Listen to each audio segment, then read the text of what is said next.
What's up? Neighbour here. We're at Spirit Bar in beautiful Nelson, British Columbia.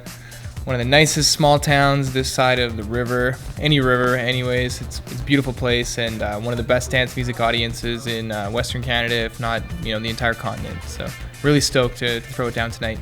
So Neighbour came out of a band that I played in Calgary called Strange Neighbour, which was before we started the label or anything. And I soon after that band broke up, I made an EP of like kind of new sounding funk stuff. And this is before the whole wave of new funk and ghetto funk and funky breaks had really come back. So it was we were doing something completely different for the time, which was sort of the era of, hipster house and like all this kind of gangster club sounding dance music. And it was a bit of a reaction to that. And we decided that the label would be founded on the principle of releasing soulful, well-produced and a bit more, not intelligent, but I guess a bit deeper music than sort of your average throwaway club tracks. And that's been sort of the governing principle for the label ever since. And we don't like to narrow the scope too much more than that, but it generally centers around funk, disco, house music, and any kind of deep dance music you can find. So yeah, you may or may not know, but Western Canada has a really extensive network and well-supported network of summer festivals, and it seems like it's almost like grown exponentially in the last 10 years. I mean, the big one that everybody kind of knows about is Shambhala, and that obviously takes place in Nelson. There's a ton of other ones that have sprouted up since then, or older ones that have become sort of more popular as more people get into the culture. And this year, I think I'm booked for something like 10 festivals altogether. And although it kind of seems daunting in the spring when you're looking at it all, trying to plan out the logistics, it really is one of the best ways you could ever spend a summer. And sometimes I just feel so blessed to be able to travel around in the countryside, all these beautiful places, and then just go and rock the party and be the guy for a minute, and then step back and watch all my friends do the exact same thing. And it's a real treat. So this year, it starts in May now, apparently, festival season. So got to prepare, a lot earlier. So this last couple of months has been just down in the studio getting all the tracks ready with the different collaborations. Got stuff going on with Think Tank, with my band Red Light Quadrant, and then I also do all the mastering and post-production for the labels Homebreaking and Punch Out. So it keeps you busy. But anyways, starting off in May here, we've got a brand new festival in Vernon called Bushwhacked. After that is Kootenanny, which is a long-running party back in the Kootenays. Next up is Sync Festival, June 1st-ish kind of weekend near Golden, BC.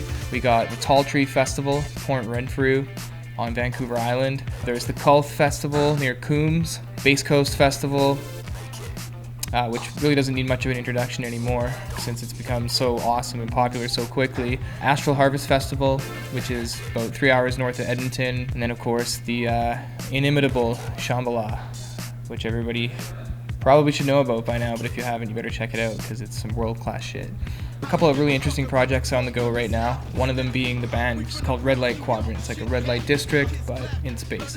Anyways, when I first moved to Vancouver, I met up with a band called Saturn Space Disco Orchestra, and there were two members from that ended up becoming really good friends, Ilan Benaroche and Tyler Greentree, and together we formed a band, and the intent was to bring sort of a live element back to the DJ set, and so we've come up with a hybrid DJ set / live performance that has live synthesizers, keyboards, Tyler on vocals, Elan doing all sorts of cool drum programming and synth work, and myself running turntables and guitar. So it's pretty versatile. You can pop into a party in full swing and just drop in and kind of pick up where other people have left off, or if you're doing more of a sort of a showcase set, we have a sort of a Spitfire hard-hitting 45-minute set. I've had the opportunity to travel to Brazil for the last 3 years in our winter time, which is their summer, which is great because it's like the best transition ever.